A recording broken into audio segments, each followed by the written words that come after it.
सो hello friends, welcome और welcome back to our YouTube channel. तो friends, आज की इस वीडियो में हम आपके साथ डिस्कस करने वाले हैं chapter number 2 financial and accounting system. EIS का चैप्टर 2 है, जिसके सारे कीवर्ड्स, जिसके सारे निमोनिक्स और जिसके सारे क्वेश्चंस के लगभग आपको मैं मेमोरी ट्रिक्स आज की इस वीडियो में दे दूंगा। अगर आपने चैप्टर 1 की वीडियो नहीं देखी है तो यार प्लीज जाके उस वीडियो को पहले देख लो, लाइन वाइज चलो और अपने सारे नोट्स बनाते चलो। 3-4 बार भी अगर आपने इन नोट्स को रिवाइज कर लिया, मैं गारंटी देता हूँ आपको 101% ईआईएस में कॉन्फिडेंस आने लग जाएगा और एग्जाम में आपको ये पॉइंट याद आएंगे। तो सबसे पहले हम क्वेश्चन से शुरू करते हैं। Type of master data. Type of master data में आपने याद रखना है PISA, PISA, payroll, master data, inventory, statutory and accounting. Next आता है रील, क्या था ये, ऑफ डिफरेंट, हाँ, reason for different front end and back end. Different front end and back end रखने के लिए आपको क्या याद रखना है? आपको याद रखना है पल्स की टॉफी। पल्स की टॉफी, उसका फ्रंट एंड कुछ और होता है और उसके अंदर कुछ और होता है। अंदर नमक होता है और बाहर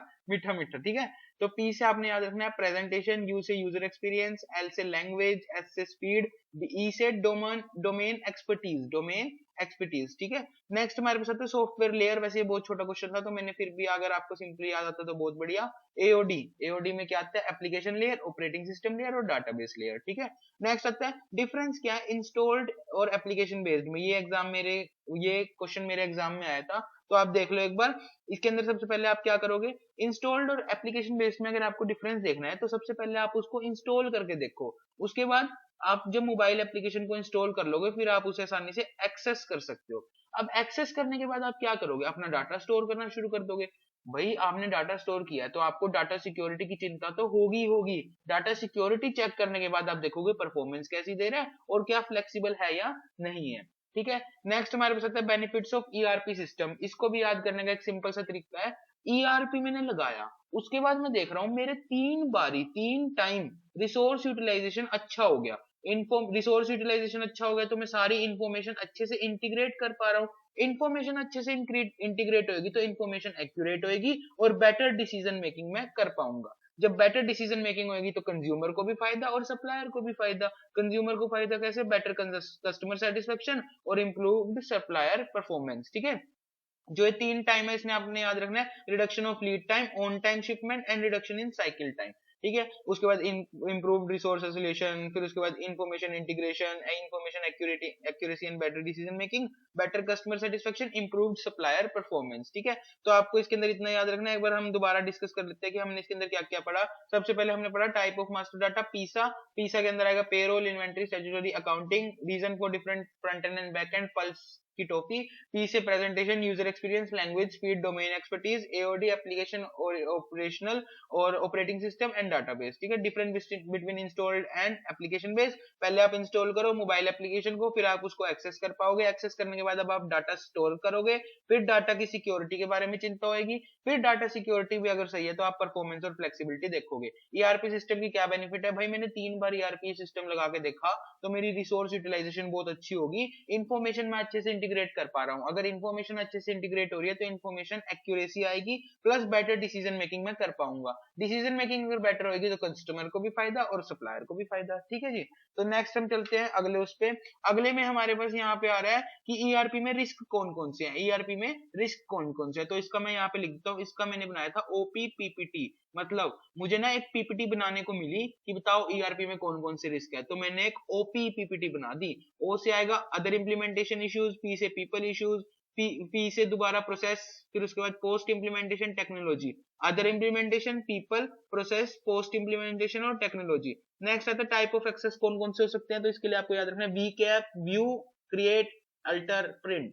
नेक्स्ट आता है audit of ERP system. ERP system की ऑडिट में क्या आपको ध्यान रखना है? ये क्वेश्चन भी मेरे एग्जाम में आया था, तो इसके अंदर आपको ध्यान रखना है गैप नीड्स कॉन्फिडेंशियलिटी चाहे दूर हो या पास। गैप नीड कॉन्फिडेंशियलिटी चाहे दूर हो या पास। तो आपने सबसे पहले चेक करना है does the system process as per gap. फिर उसके बाद नीड्स के अंदर आपने देखना है कि नीड्स जो आपकी है रिपोर्टिंग की, रेगुलेटरी या ऑर्गेनाइजेशनल, वो पूरी हो रही है नहीं हो रही। कॉन्फिडेंशियलिटी में आपने देखना है system protect confidentiality and integrity of information assets चाहे दूर हो या पास। अब डी से आपने याद रखना है डॉक्यूमेंटेशन, यू से यूजर रिक्वायरमेंट, आर से रोल बेस्ड एक्सेस।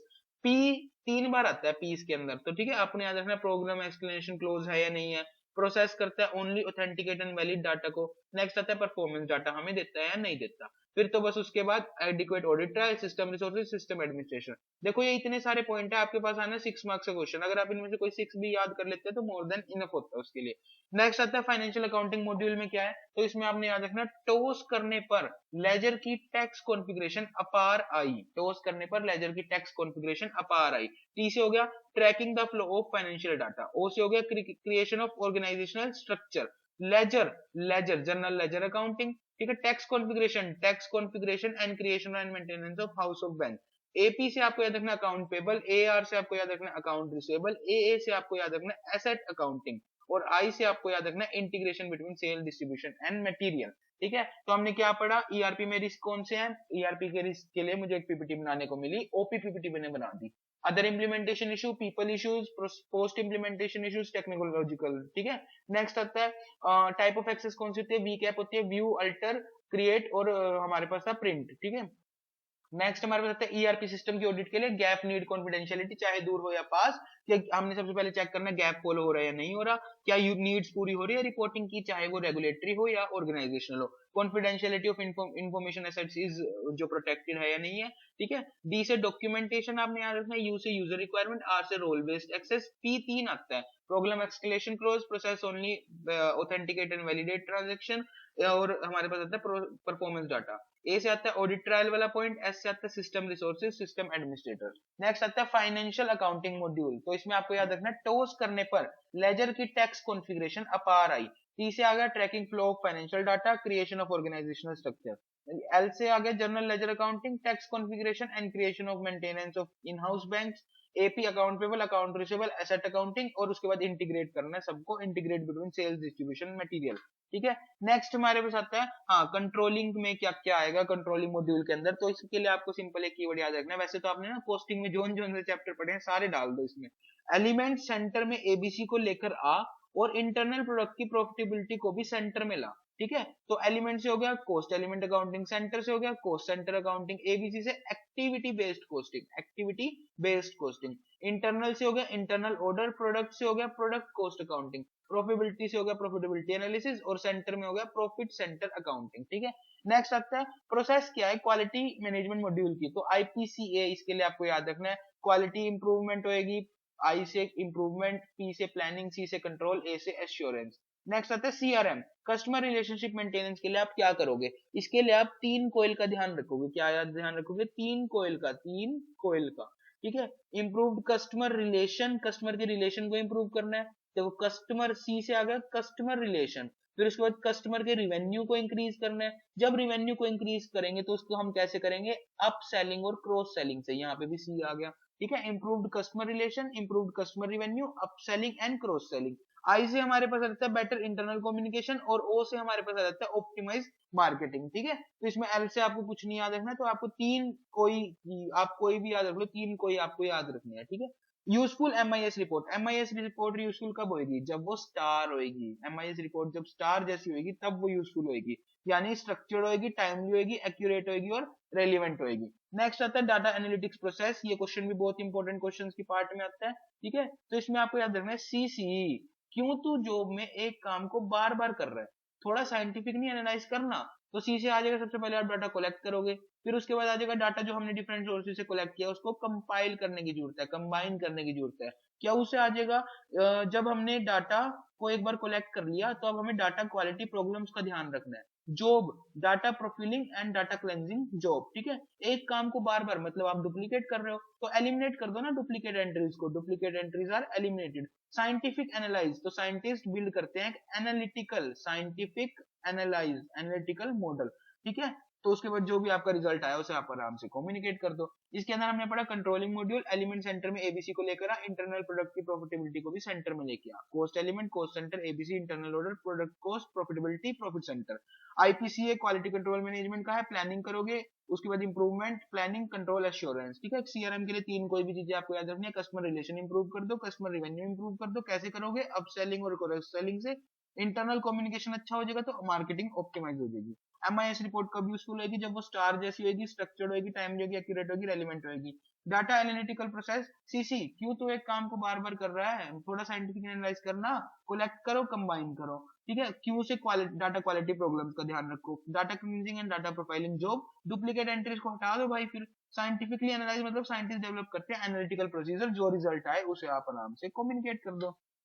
नेक्स्ट आता है कि यहाँ पे था, हाँ, कि XBRL क्या करता है, XBRL क्या करता है। तो इसके लिए मैंने ना कीवर्ड्स यहाँ से शायद हट रहा है, तो मेरे को याद है, ये हमने XBRL में कहा था अर्न करता है। XBRL हमें अर्निंग में हेल्प करता है। E से एररलेस रिपोर्टिंग, A से आ गया एक्यूरेटली एनालाइजिंग, ठीक है। R से हमारे पास यहाँ पे था रेलिवेंट रिपोर्टिंग, ऐसा कुछ था, ठीक है। एक्यूरेट, हाँ ये था एक्यूरेट रिपोर्ट्स, ठीक है। N से आ गया नीड बेस्ड रिपोर्टिंग, और S से आ गया सोफिस्टिकेटेड प्री डिफाइंड डेफिनेशंस के साथ कंफर्म करता है।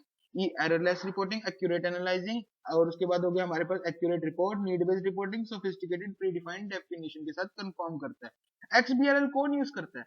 XBRL ना वो यूज करते हैं जिनके पास गाड़ी की RC होती है, जिसे government, analyst, data provider, accountant, investors, regulators, companies, ठीक है। XBRL की इंपॉर्टेंस क्या है? XBRL की इंपॉर्टेंस है DSLR जितनी इंपॉर्टेंस है XBRL की। कैसे? ये हमें क्लियर डेफिनेशन देता है, स्ट्रॉन्ग सॉफ्टवेयर सपोर्ट ये हमें देता है। फिर उसके बाद L से आ जाएगा मल्टीलिंगुअल सपोर्ट, अलग अलग लैंग्वेजेस का सपोर्ट देता है। R से आ जाएगा टेस्टेबल बिजनेस रूल्स। 4-5 बार रिवाइज करना, सब आपको याद आएगा। नेक्स्ट आता है प्रोज एंड कॉन्स क्या है having single software for accounting and tax compliance. Tax compliance और अकाउंटिंग के लिए अगर आप सिंगल सॉफ्टवेयर यूज करते हो तो उसका प्रोज एंड कॉन्स क्या है? इजी फैक्ट, ठीक है। तो ease of software operation, features and facility, accuracy, cost, time and efforts required, ये सारे आपको याद रखने हैं। नेक्स्ट इसमें ना थोड़ा सा ये 2 क्वेश्चन इंपॉर्टेंट होते हैं, तो मैंने इनको ना सिर्फ शॉर्ट में लिख लिया था। BI की बेनिफिट्स क्या है? डिसीजन मेकिंग में हेल्प करता है, ऑप्टिमाइज करता है इंटरनल प्रोसेस को, अच्छी कम्युनिकेशन के लिए, कम्युनिकेशन अच्छी होगी तो ऑपरेटिव इफेक्टिवनेस आएगी, रिवेन्यू बढ़ेगा, और हमारे जो ये था कॉम्पिटिटिव एडवांटेज हमें यहाँ पे मिलेगी, ठीक है। और BI में क्या क्या चीजें हमें पता लगती है BI से, तो हमें पोजीशन पता लगती है कॉम्पिटिटर के रिस्पेक्ट में, ठीक है। और हमें बहुत सारी और चीजें पता लगती है, कस्टमर का बिहेवियर पता लगता है, मार्केट कंडीशन पता लगती है, कौन कौन सी कैपेबिलिटीज है फर्म की वो पता लगती है, ठीक है। ये सारी चीजें आप याद रख सकते हो, ठीक है। नेक्स्ट हमारे पास आता है, बस इतना ही है इस चैप्टर में। तो होपफुली आपको ये वीडियो अच्छी लगी होगी। अगर आपको ये वीडियो अच्छी लगी तो लाइक कर देना, सब्सक्राइब कर देना इस चैनल को, ताकि आप इस वीडियो को ऐसी ऐसी कंटेंट को और मिस ना करो। और मुझे अपने व्यूज कमेंट करके जरूर बताना, क्योंकि आप जब कमेंट करोगे तभी तो मुझे पता लगेगा कैसा आपको लग रहा है और किस टाइप की वीडियोज और आपको चाहिए। Thank you very much friends.